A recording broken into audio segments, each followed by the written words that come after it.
મને આ બાજુ સાઈડના પડખામાં દર્દ હતું, એની અંદર જગ્યા થઈ ગયેલી, એના લીધે મને લખવાની અસર થઈ ગયેલી. 2008ની સાલથી મને સ્લીપ ડિસ્કનો દુખાવો થઈ ગયો હતો. મારે ડાબા પગને બહુ તકલીફ હતી. હવે મને જે આ મગજની તકલીફ હતી એ અહીંયાથી દુખાવો ઉપડે તે અહીંયાથી ઠેઠ અહીંયા સુધી. સવારે ઉઠું એટલે કમરમાંથી હોપી જ વળી શકતી નથી.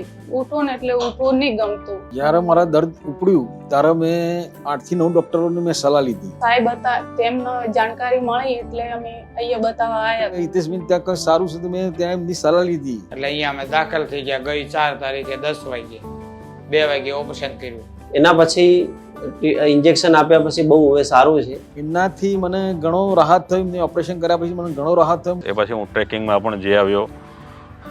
બદ્રીનાથ લગભગ 11,000 ફીટ હાઈટ ઉપર છે, ત્યાં આગળ ટ્રેકિંગમાં પણ હું જઈ આવ્યો છું અને -6 ડિગ્રી ટેમ્પરેચરમાં મને કોઈ તકલીફ થઈ નથી. ઓપરેશન કરાવ્યા કેડ ઘણો મને ફેર છે. જણજણાટી બિલકુલ મટી ગઈ, પગ ખોટા નહીં પડતા, ખાલી નહીં સડતી, કોઈ પણ પ્રકારનો દુખાવો નથી અને બધું ખેતીનું કામ કરું છું. અને બહુ સારી રીતે ચાલી શકે છે.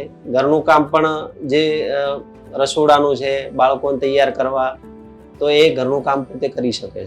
8 જ દિવસમાં મને આ બધું પગેથી દુખાવો બધોય મટી ગયો હતો. અને આજે એકદમ સારું થઈ ગયું છે. એના માટે સાહેબનો હૃદયપૂર્વક આભાર. Thank you. આખા સ્ટાફનો ખૂબ ખૂબ આભાર. ધન્યવાદ.